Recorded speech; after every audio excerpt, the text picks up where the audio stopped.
Mais c'est tout ce qu'on a pas taillé, ceci-là était cyclone. Mais ça, bon pour les jeunes, ils ont qu'à penser à l'aller. Mais la météo, ça, la météo dure, c'est ça. Les là, ils disent que commencer à se les là, les jeunes garçons bateaux viennent voir. Ils ont chanter pour eux, au cyclone, non, au cyclone. Et famille, ils ont même parti, case après, ils ont même parti encore haut. C'est un petit morceau que vous pouvez voir, c'est ça, ils ont un petit morceau machin. Morceau machin à côté. Ouais, mais à part de ça, pas de voir plan depuis ce qu'on a vu plan aller. Quand je suis arrivé avec ma femme le lendemain du cyclone, quand j'ai vu l'état, j'ai dit à ma femme, c'est pas la peine de continuer, nos enfants sont morts. L'état de la distillerie, je ne pensais pas retrouver un enfant vivant. C'était épouvantable. Ça a commencé vers 10h30 du soir. Puis petit à petit, ça commençait, comme si, on peut dire, ça gonflait, quoi. Ça gonflait, ça prenait de l'allure. Et tout d'un coup, le gros coup. Il est maintenant confirmé que l'ouragan Hugo va traverser la Guadeloupe. Et le centre du cyclone traversera notre archipel vers 22h. Cela signifie que des vents extrêmement violents. Le 16 septembre 1989, l'ouragan Hugo est aux portes de la Guadeloupe. Le phénomène affiche 600 km de diamètre et ses vents atteignent près de 300 km/h. La Guadeloupe n'a pas vraiment peur, le grand cyclone de 1928 est oublié. La population ignore les mises en garde et pourtant dans quelques heures, Hugo va semer la terreur.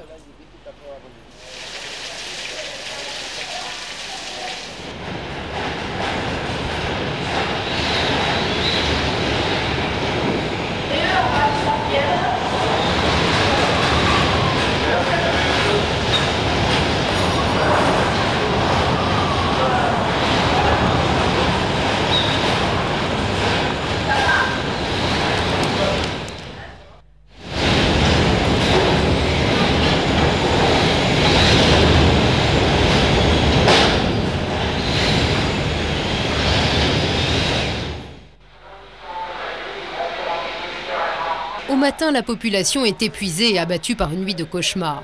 Dehors, l'île est méconnaissable, c'est l'hiver, sous les tropiques. Le bilan est lourd, Hugo laisse derrière lui des morts, une centaine de blessés, des milliers de sans-abri et des dégâts matériels considérables. Choquée, la Guadeloupe ne réalise pas encore ce qui lui arrive.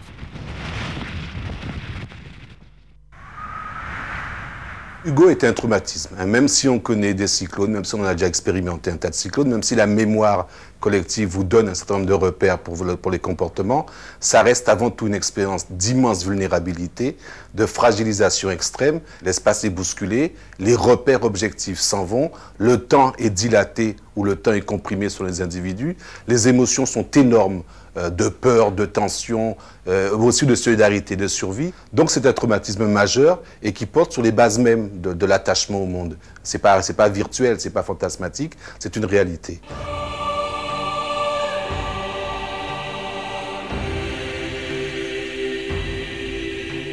Tout ce que j'ai eu, je n'ai rien attrapé.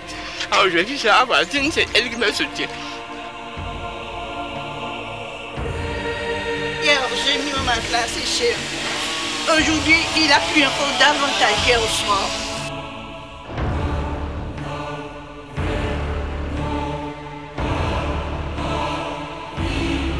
Ça fait le deuxième cyclone que je vois, alors je ne perds pas espoir.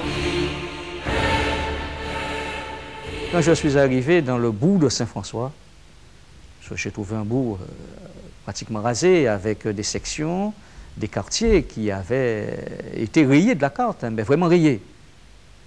Alors ça m'a rappelé d'ailleurs des images de télévision de la guerre du Vietnam. J'ai conservé en image la profonde détresse des Guadeloupéennes, qui brusquement avaient tout perdu, parce qu'il y a eu des maisons qui ont été soufflées, il y a des enfants qui dormaient dehors, qui dormaient dans des vêtements mouillés. J'avais le sentiment de me trouver, comme dans les pays, en grande détresse humanitaire. Je dois avouer que le dimanche, c'était l'enfermement. Bon, on était abasourdis, on parlait guerre. On sentait que vraiment on avait reçu profondément le coup. Il y a eu à ce moment-là, pour la population, à un même moment donné, tout le monde a vécu la même expérience. Donc une espèce de solidarité à travers une contagion des émotions, une identification des repères communs et une frousse énorme. Donc ça, c'est un ciment, et au niveau des émotions basiques, ça crée du lien, ça crée de la représentation, ça crée de l'appartenance. À Bellevue, c'est la mobilisation générale. Depuis une semaine, ouvriers et direction tentent de réparer ce qu'il est encore possible de sauver. Car pour Roger Damoiseau, il s'agit bien de sauvetage. Depuis 30 ans, à la tête de cette entreprise familiale, à 59 ans aujourd'hui, il voit s'écouler en une nuit toute une vie de travail. Gino Pétré était ici le samedi matin. Il m'a dit, Damoiseau, il vient droit sur vous. Je dis, mais non, il ne passera pas. J'y croyais pas. Jusqu'à la dernière minute, je n'y croyais pas. Je dis, non, il va virer. Le Moule, c'est un pays béni, il n'y a pas de cyclone. Mais celui-là, on l'a eu. Hein. Comme l'état de la mer chez nous est un état, je dirais, il est beau. À voir les vagues qui se déferlent, la houle, mais tout le monde était au bord de mer. Alors que les alertes étaient en vigueur, bien, les gens continuaient à vaquer à leurs occupations et agissaient comme si de rien n'était. Et à ce moment-là aussi, on a été angoissés. Parce que nous avions des informations venant des autorités, nous laissant penser qu'on allait connaître un événement d'une violence diabolique. Et ce message, on a essayé de le faire passer au niveau de la population, mais la majorité des gens, d'ailleurs, n'y croyaient pas. Vous avez l'habitude, mais le cyclone qui arrive, c'est le plus puissant, le plus dangereux du siècle. Même celui que les anciens ont connu, il est encore plus dur. Non, mais ne restez pas là, surtout si vous avez une maman âgée. Hein. Une alerte 2 à midi, avec des gens qui ont commencé à confiner, à demander de rester dans ces abris, alors que l'après-midi fut très belle. Eh bien, les gens n'ont pas toujours compris. Ils ont commencé à sortir à 18h, 19h, parce qu'ils pensaient que, bien, c'était pas vrai. Le cyclone avait dévié de sa route et finalement, il n'arrivait pas. Or, tant que la prévision météorologique n'est pas encore d'une qualité suffisante, on sera obligé de prévenir la population, de déclencher des alertes très tôt et de faire comme si le cyclone qui arrivait allait être intense. On joue à se faire peur. Parce que comme on sait que cette peur est quand même une peur objective et potentielle, ça permet de créer une situation permanente de préparation à un risque majeur. Donc la peur, la fatalité, elle a une fonction de protection, elle a une fonction aussi d'évacuation et elle a une fonction symbolique générale qui permet à l'individu de tenir entre deux cyclones, entre deux catastrophes, comme il le peut.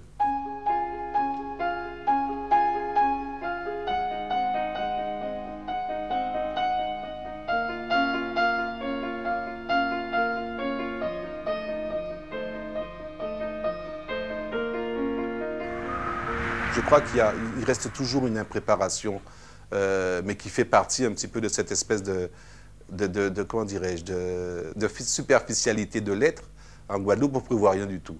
Parce que quelque part dans notre philosophie du sujet et de la vie, on se dit que de toute façon, si ça vient, ça vient. On a confiance en soi et dans le temps, et on sait qu'en toute façon, on survivra. Donc il n'y a pas de préparation.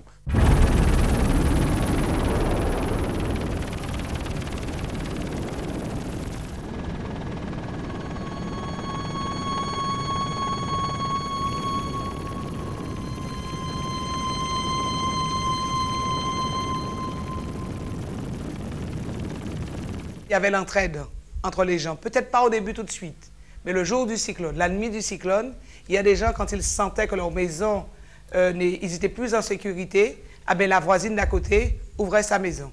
Dès qu'il y a un drame ici, que ce soit un accident de voiture, que ce soit une mauvaise nouvelle, on se retrouve. Même si on a des antagonismes, même si on n'a pas de bon rapport de voisinage, on ne fera pas de musique alors qu'à côté, il y a un deuil. Ça fait partie de la culture guadeloupéenne et elle est très profondément inscrite dans les traditions. Même si dans la vie courante, on a nos difficultés, nos divergences et nos divisions, quand le malheur frappe, l'unité, l'union se refait facilement.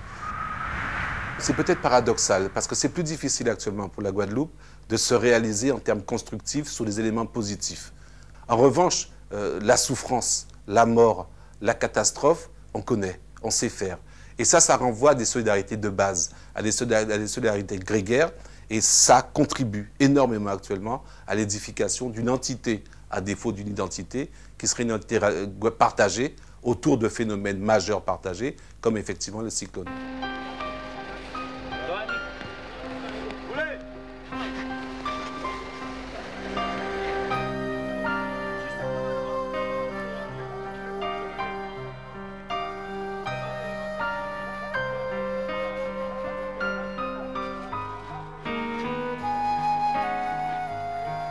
Le lundi matin, j'ai été tout heureux, très heureux d'entendre des coups de marteau. Et c'est vrai que petit à petit, les gens essayaient de reconstruire, de réparer leurs habitations. Mais dès l'instant où le minimum de communication a été rétabli et que les gens se sont rendus compte que l'on parlait, bon, effectivement, d'aide, de secours et autres, j'ai constaté une diminution immédiate de l'entreprise de reconstruction. Et je dois avouer, lorsque les détachements de la sécurité civile sont arrivés, des hommes vraiment valeureux, courageux, et se sont mis à l'œuvre pour aider à reconstruire la commune et à réparer les dégâts, je n'ai pas trouvé du côté de mes compatriotes toute la solidarité qui s'imposait. Après avoir vu les conséquences de l'ouragan, il y en a qui n'ont pas compris, qui ont été choqués et qui parfois, quand on venait les aider, quand les militaires venaient les aider, ils jouaient au domino. Le drame, c'est que la France intervient toujours dans un concept d'urgence. Il y a une urgence, on se mobilise, c'est le riz qu'on porte en Afrique, et puis après on fait quoi? On a créé un phénomène de cassure du Guadeloupéen, parce qu'il a été totalement assisté. On a dégagé des sommes considérables, il faut le reconnaître. On a distribué des vivres, des ailes de denne, des ailes de ceci, du riz. On a construit des logements, on a emmené des militaires pour réparer les logements. Et on n'a pas, au contraire, on n'a pas su réveiller la conscience des Guadeloupéens pour qu'ils construisent eux-mêmes et qu'ils se mettent en activité. On les a laissés un peu les bras cassés, désespérés et un petit peu fatalistes devant le phénomène. Tout ça procédait d'une bonne idée, d'une initiative généreuse, mais la générosité faite n'importe comment est parfois mal perçue, peut-être catastrophique. Il y a eu un tas de comportements de dépendance qui se sont mis tout de suite en place sur les gens nous attendaient pour manger, pour boire, etc. Alors que leur capacité à s'auto-organiser, ce qu'ils ont toujours fait, était quand même quelque chose d'intéressant. Non pas à tester, il est clair, mais à au moins mettre en avant pour qu'ils puissent participer au processus de leur propre reconstruction et éviter ainsi que 6 mois, 7 mois plus tard, ils restent toujours dans une situation de dépendance. On sait agir. Le cyclone fait partie de notre réalité. On sait comment faire. Il faut que les gens puissent aussi trouver des réflexes de base.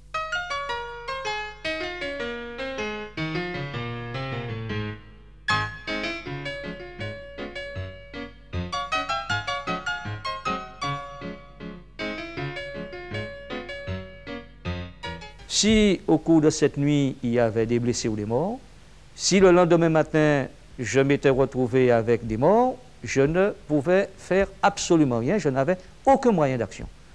Les routes sont coupées, impossible de circuler, et à ce niveau-là, le plan Orsec n'a pas de disposition vraiment efficace. Bon, c'est certain que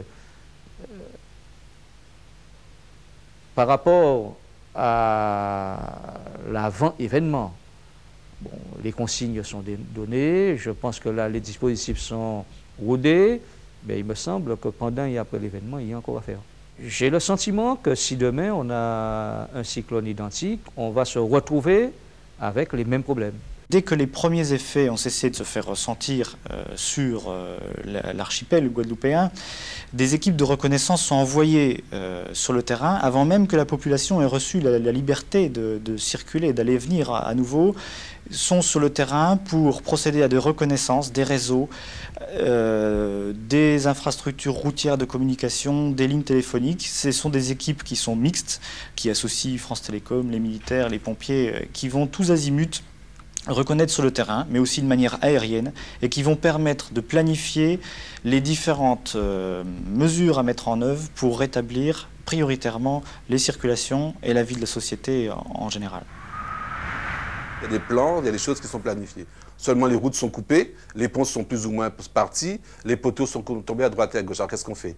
Je crois qu'il faut véritablement développer ce qui se fait ailleurs, hein, d'autres approches de l'organisation des secours qui s'appuient sur une décentralisation, une délocalisation des centres de décision, au moins pour assurer la période d'urgence, qui dure 3 à 6 jours, et après, effectivement, les mécaniques peuvent se mettre en place. Les mécaniques institutionnelles. Il ne faut pas oublier, on l'a vu pour Hugo, la réaction institutionnelle, il a fallu attendre 1 semaine, 10 jours. Entre-temps, il a bien fallu que les gens vivent. Bon, et il faut donc que les institutionnels descendent au niveau du peuple, descendent au niveau des gens qui vont vivre ces catastrophes pour leur donner un minimum de réflexes et d'éducation à la sociologie des catastrophes. Ce n'est pas la peine qu'on me dise que alerte numéro 1 est changée, s'appelle de notre numéro. Ça, c'est de la distraction, c'est du cinéma. S'il y a un phénomène comme ça, d'une intensité comme aurait pu être Georges, comme Georges a été au Guatemala, en Honduras, avec des glissements de terrain qui sont considérables. Sur le plan des glissements de terrain, on n'a rien traité. Saint-Claude, Goubert, Petit Bout, des sections de Capesterre ou de Pointe-Noire peuvent glisser d'un moment à l'autre. Est-ce que sur les routes départementales nationales, on commence dès maintenant à couper les arbres pour éviter les chutes des arbres sur les routes? Est-ce que les particuliers eux-mêmes prennent en compte de couper leurs arbres? Donc il faut créer maintenant une véritable jurisprudence pré-cyclone. Hugo, c'est la référence par l'ampleur des cataclysmes qu'il a générés. C'est aussi la référence parce qu'il est à la base de la constitution de cette culture de crise qui subsiste encore aujourd'hui et qui nous permet sans arrêt d'améliorer un dispositif de prévention, parce que la prévention, ça passe aussi par le curage des fossés, par l'élagage des arbres, par l'enrochement qui a été mis en œuvre depuis Marilyn, des berges des rivières, mais aussi des rivages de la mer. Et tout ça a été permis par Hugo. Et ce sont tous les enseignements d'Hugo et des cyclones qui ont fait suite qu'on exploite au quotidien maintenant.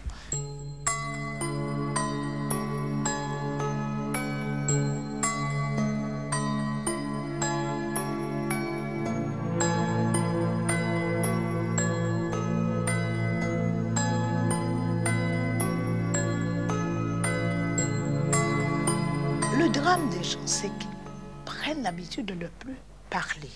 La douleur est tellement brûlante, intense, insupportable, que les gens ont une sorte de repli.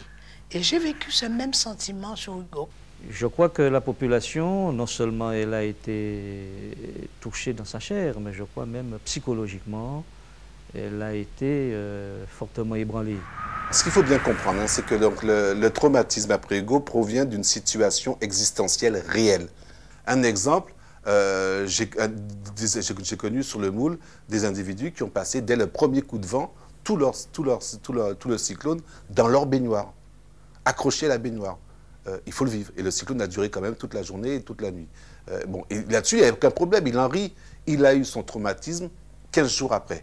Il y a ce qu'on appelle un traumatisme après coup. C'est après coup qu'il s'est rendu compte de ce qu'il avait vécu, de ce qu'il avait vu quand il est sorti de la période d'urgence. Et là, il s'est complètement effondré. Quand le cyclone est passé, j'ai fait 2 mois, plus de 2 mois de déprime. C'est en Martinique qu'on m'a soigné.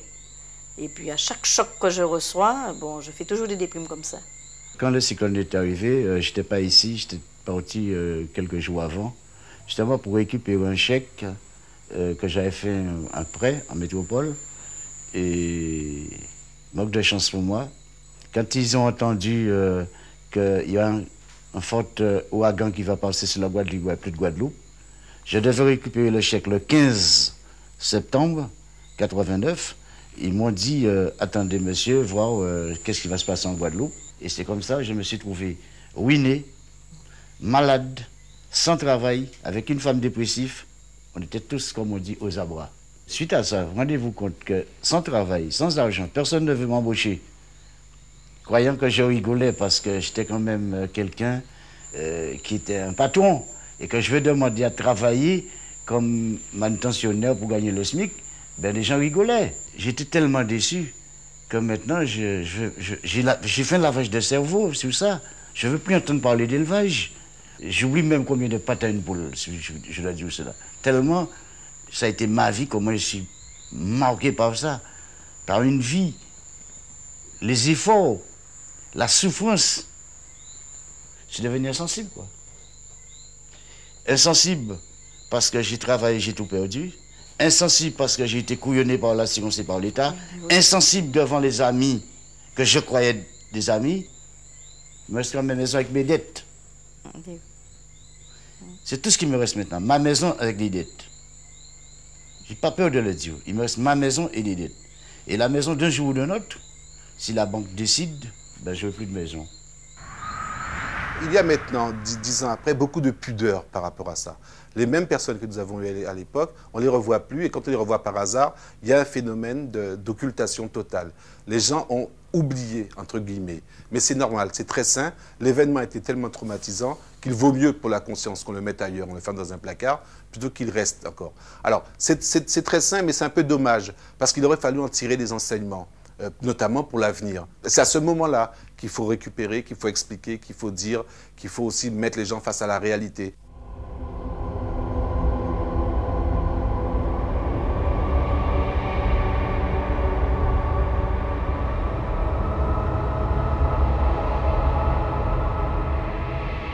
Quand même, Hugo a fait un bon nettoyage en Guadeloupe.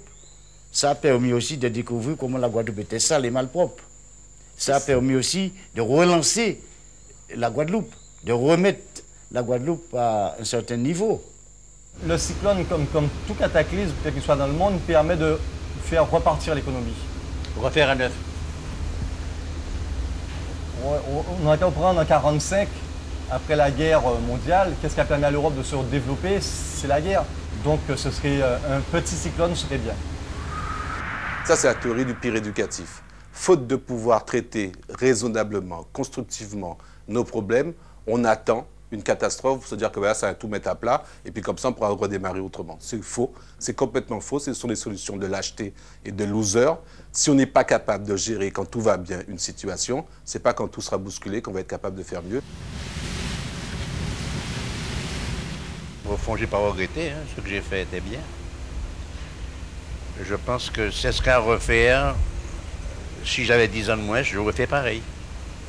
Si le cyclone détruit ce que j'ai, il faut bien que je reconstruise quelque chose. Hein. Il faut bien que j'ai un toit. Hugo a été un catalyseur d'expérience qui a permis de faire évoluer le dispositif figé d'un texte légal vers quelque chose de vivant, d'actif, qui allait évoluer en permanence jusqu'à 1999 et qui ne s'arrêtera pas en 1999, qui continuera pendant des années encore. On sait maintenant, après le passage de Hugo, qu'il faut s'attendre à tout moment, ou en tout cas chaque année en début de saison cyclonique, il faut s'attendre à ce qu'on puisse avoir un phénomène majeur qui traverse la Guadeloupe, et ça, je crois que la population l'a bien compris. Quand on parle d'Hugo maintenant, on situe Hugo au milieu de la vie des Guadeloupéens. On situe le phénomène avant Hugo ou après Hugo. Hugo a donc transformé la conception de la Guadeloupe face à la peur. Mais Hugo a détruit fondamentalement. Hugo a ruiné des Guadeloupéens, a ruiné des entreprises, a séparé des couples. Et Hugo a laissé des traces indélébiles dans la société guadeloupéenne. On est dans un monde où la solidarité n'est pas un vain mot, mais que des fois elle s'impose là où des réponses vernaculaires pourraient être tentées, des formes minimales d'auto-organisation pour expérimenter, pour que les gens puissent être acteurs de ce qui leur arrive et de la réparation. C'est un souvenir que c'est quelque chose qu'on ne peut pas oublier. Malheureusement, j'aurais préféré oublier le mauvais, le mal, et penser plutôt au bien, mais vous savez, on ne peut pas oublier ça. Hugo, c'était quelque chose.